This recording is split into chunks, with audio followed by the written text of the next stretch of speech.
ಈಗ ಒಂದಷ್ಟು ಕೋರ್ಟಲ್ಲಿ ಕೇಸ್ ಆ ಥರ ಎಲ್ಲ ಆಯಿತು ಆ್ಯಸ್ ಅ ಹೀರೋ ಆಗಿ. ಅದು ಕೇಸ್ ಹಾಕಿದ್ದು ನಿಜನ? ವಿಜಯಲಕ್ಷ್ಮಿ ದರ್ಶನ್ ಅವ್ರ ಕೇಸ್ ಅವರೇ ಕೇಸ್ ಹಾಕಿದ್ದ ಇಲ್ಲ ಲಾಯರ್ ಯಾರಾದರೂ? ಕೇಸ್ ಹಾಕಿದ್ದು ನಿಜ, ನಾವು ಅಷ್ಟೇ ವೆಕೇಟ್ ಆಗಿದ್ದು ನಿಜ. ನಾವಿವಾಗ ಸಿನಿಮಾ ಮುಂದಕ್ಕೆ ರಿಲೀಸ್ ಮಾಡೋದು ನಿಜ, ಟ್ರೈಲರ್ ರಿಲೀಸ್ ಮಾಡೋದು ನಿಜ ಸರ್. ಅಂದ್ರೆ ಆ ಥರ ಒಂದು ನ್ಯೂ ಕಮರ್ಸ್ಗಾಗಲಿ ಒಂದು ನ್ಯೂ ಟೀಮ್ಗೆ ಆ ಥರ ಕೇಸ್ ಆದಾಗ ಹೇಗೆ ರಿಯಾಕ್ಟ್ ಮಾಡಬೇಕು ನಿಮ್ಮ ಅಟ್ಲೀಸ್ಟ್ ನೀವು ಹೇಳಿದ್ರೆ ಇನ್ನೊಂದಷ್ಟು ಜನ ತಿಳ್ಕೊಬೋದು. ಕೆಲವೊಂದು ಸತಿ ಮಿಸ್ಅಂಡರ್ಸ್ಟ್ಯಾಂಡಿಂಗ್ ಆಗೋಗ್ಬಿಡುತ್ತೆ. ನಾವೇನೋ ಒಂದು ಮಾಡಕ್ಕೆ ಹೋಗ್ತಾ ಇರ್ತೀವಿ, ಅವ್ರೇನೋ ಒಂದು ತಿಳ್ಕೊತಾರೆ, ಅವ್ರದ್ದೇ ಆದಂಥ ಕಲ್ಪನೆಲ್ಲ ಅವರೇನೋ ಯೋಚನೆ ಮಾಡ್ಕೊಂಡ್ಬಿಟ್ಟಿರ್ತಾರೆ. ಸೊ ಅದನ್ನ ಕೋರ್ಟ್ ಕ್ಲಿಯರ್ ಮಾಡ್ತಾ ಅಷ್ಟೆ. ಅದು ನೀವು ಅಂದ್ಕೊಂಡಿರೋ ರೀತಿ ಇಲ್ಲ, ಅದು ಬೇರೆ ಥರ ಇದೆ ಅಂತ ಹೇಳ್ಬಿಟ್ಟು ಕೋರ್ಟ್ ಕ್ಲಿಯರ್ ಮಾಡ್ತಾ ಅಷ್ಟೆ. ಅವ್ರದ್ದು ತಪ್ಪು ಅಂತ ನಾವು ಹೇಳೋದಕ್ಕಾಗಲ್ಲ, ಅಥವಾ ನಮ್ಮದು ನಾವು ಮಾಡ್ತಾ ಇರೋದು ತಪ್ಪು ಅಂತಲೇ ಹೇಳೋದಕ್ಕಾಗಲ್ಲ. ಇಲ್ಲಿ ಯಾರು ಸರಿ ಇಲ್ಲಿ ಯಾರು ತಪ್ಪು ಅನ್ನೋದಕ್ಕಿಂತ ಏನು ಮಾಡ್ತಾ ಇದ್ದೀವಿ ಅನ್ನೋದು ಇಂಪಾರ್ಟೆಂಟು. ನಾವೇನು ಮಾಡೋಕ್ಕೆ ಹೊರಟಿದ್ದೀವಿ, ಏನು ಮಾಡ್ತಾ ಇದ್ದೀವಿ, ಅದನ್ನು ಆಡಿಯನ್ಸ್ ನೋಡಿದಾಗ ಅದಕ್ಕೆ ಯಾವ ರೀತಿ ರಿಪ್ಲೈ ಬರುತ್ತೆ, end of the day wait ಮಾಡಬೇಕಷ್ಟೆ. ನಾವು ಇಲ್ಲೇನೇ ನಾನು ಕನ್ಕ್ಲೂಷನ್ ಕೊಟ್ಬಿಟ್ಟು ಅಥವಾ ನಾನು ಏನೋ ಒಂದು ನಿಮಿಷದ ಟೀಸರು ಅಥವಾ 1 ನಿಮಿಷದ ಟ್ರೈಲರ್ ಎಲ್ಲ ನೋಡ್ಬಿಟ್ಟು ಡಾಟ್ ಇಡೋಕ್ಕಾಗಲ್ಲ, ಜಡ್ಜ್ ಮಾಡೋಕ್ಕಾಗಲ್ಲ ಅದನ್ನು. ಈ ಥರ ಒಂದು ಅಂದರೆ ಕೋರ್ಟಲ್ಲಿ ಕೇಸ್ ಆದಾಗ ನಿಮಗೆ ಪರ್ಸ್ನಲಾಗಿ ಏನು ಅನಿಸ್ತು? ಬೇಜಾರಾಯಿತು ಆಬ್ವಿಯಸ್ಲಿ.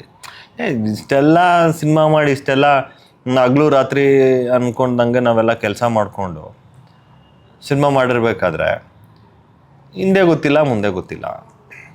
1 ನಿಮಿಷ ಟೀಸರ್ ನೋಡ್ಬಿಟ್ಟು ಏನಿರ್ಬೋದು ಟೀಸರಲ್ಲಿ ಅಂತಲೂ ಒಂದು ಗೊತ್ತಾಗಲ್ಲ, ಗೆಸ್ ಮಾಡೋಕ್ಕಾಗಲ್ಲ ಅಲ್ವಾ? ನೀವೇ ಇವಾಗ ನನಗೆ 1000 ಕ್ವಶನ್ ಕೇಳಿದ್ರೆ ಏನಿದೆ ಸರ್, ಏನಿದೆ ಸಿನಿಮಾದಲ್ಲಿ ಅಂತ, ಆ ಥರ ಟೀಸರ್ ನೋಡ್ಕೊಂಡು ಗೆಸ್ ಮಾಡ್ಕೊಂಡು ಏನೂ ಮಾಡೋಕ್ಕಾಗಲ್ಲ. ಅದು ಬೇಜಾರಾಯ್ತು, ತುಂಬ ಬೇಜಾರಾಯಿತು. ಸಿನಿಮಾ ನೋಡಾದ್ಮೇಲೆ ಅವರು ಡಿಸಿಷನ್ ತೊಗೊಬೇಕಾಗಿತ್ತು. ಅದಕ್ಕೆ ಮುಂಚೆನೇ ಕೇಸ್ ಹಾಕಿದ್ದು ರಾಂಗ್. ನಾ ಏನು ಹೇಳೋಕ್ಕಾಗಲ್ಲ ಸರ್ ಅದ್ರ ಬಗ್ಗೆ. ರಾಂಗು ರೈಟು ಅನ್ನೋದೆಲ್ಲ ಅವ್ರವ್ರಿಗೆ ಬಿಟ್ಟಿದ್ದು, ಅವ್ರ ಸ್ವಂತ ಅಭಿಪ್ರಾಯಗಳು ಅವೆಲ್ಲ. ಸರ್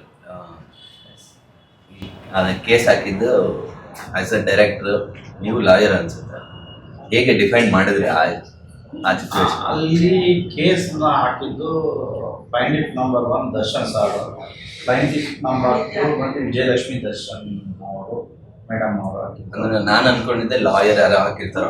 ಇಲ್ಲ ಅಡ್ವೊಕೇಟ್ ಎಂಗೇಜ್ ಮಾಡಿದ್ರು. ಸೊ ಅವ್ರ ಅಡ್ವೊಕೇಟ್ ಸೀನಿಯರ್ ಕೌನ್ಸಿಲ್ ಅಪಿಯರ್ ಆಗಿರೋ ಅವ್ರ ಕಡೆಯಿಂದ. ಸೊ ನಮ್ಮ ಕಡೆಯಿಂದ ಸೀನಿಯರ್ ಕೌನ್ಸಿಲ್ ಎಂಗೇಜ್ ಮಾಡಿದ್ರು ನಮ್ಮ ಬೆಂಗಳೂರು ವಕೀಲ ಸಂಘದ ಅಧ್ಯಕ್ಷರು ವಿವೇಕ್ ಸುಬ್ಬಾರೆಡ್ಡಿ ಸರ್ ಅವ್ರನ್ನ.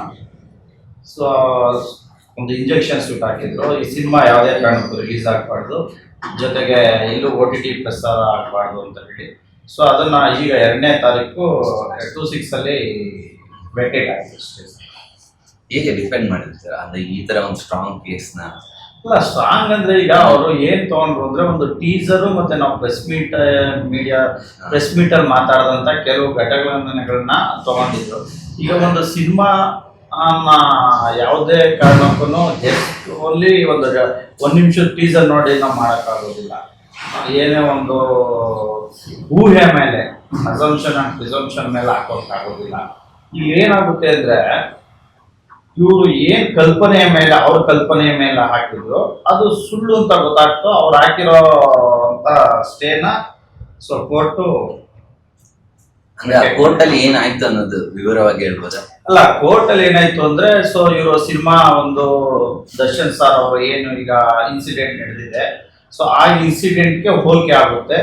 ಕೋರ್ಟಲ್ಲಿ ಏನು ಪ್ರೊಸೀಡಿಂಗ್ಸ್ ನಡೀತಾ ಇದೆ ಅದು ನಾಳೆ ಸಬ್ಜುಡಿಸ್ ಅಂಡ್ ಪ್ರಿಜುಡಿಸ್ ಆಗುತ್ತೆ. ಸೊ ಯಾವುದೇ ಕಾರಣಕ್ಕೂ ರಿಲೀಸ್ ಆಗಬಾರ್ದು, ಪರ್ಸ್ನಲ್ ಲೈಫ್ ತಗೊಂಡು ಅವ್ರದ್ದು ಪರ್ಸ್ನಲ್ ಲೈಫ್ಗೆ ಹತ್ತಿರ ಇರೋ ಥರ ಇದೆ ಅಂತ ಅವ್ರು ಹಾಕಿದ್ರು. ನಮ್ಮ ಕಂಟೆನ್ಷನ್ ಏನಿತ್ತು ಅಂದರೆ ನಾವು ಆ ಸಿನಿಮಾ ಮಾಡಿಲ್ಲ, ದರ್ಶನ್ ಸರ್ ಏನು ಇನ್ಸಿಡೆಂಟ್ ನಡೆದಿದೆ ಆ ಸಿನಿಮಾ ಮಾಡಿಲ್ಲ, it's A purely fictional story. ಹಾಗಾಗಿ ನಮ್ಮ ಒಬ್ಬ ಡೈರೆಕ್ಟರ್ಗೆ ಏನು ಫ್ರೀಡಮ್ ಆಫ್ ಸ್ಪೀಚ್ ಇದೆ ಅದನ್ನ ನಾವು ಯಾವ ರೀತಿ ಹೇಳ್ತೀವಿ, ಒಬ್ಬ ಮನುಷ್ಯನಿಗೆ ಅವನ ಮಾನಕ್ಕೆ ಹಾನಿ ಆಗೋ ರೀತಿಯಲ್ಲಿ ಹೇಳಬೇಕು, ಅದನ್ನ ನಾವು ಹೇಳಿದ್ದೇವೆ. ಸೆನ್ಸಾರ್ ಬೋರ್ಡ್ ಸಿನಿಮಾ ನೋಡಿದೆ, UBARಗೆ ಸರ್ಟಿಫಿಕೇಟ್ ಇಶ್ಯೂ ಮಾಡಿದೆ. ಸೊ ಹಾಗಾಗಿ ಇವರು ಏನು ಊಹೆ ಮಾಡಿದ್ರು, ಗೆಸ್ ಮಾಡಿದ್ರು, ಅದೆಲ್ಲ ಸುಳ್ಳು ಅಂತ ನಾವು ಕೋರ್ಟಲ್ಲಿ ಸಾಬೀತು ಮಾಡಿದ್ರು.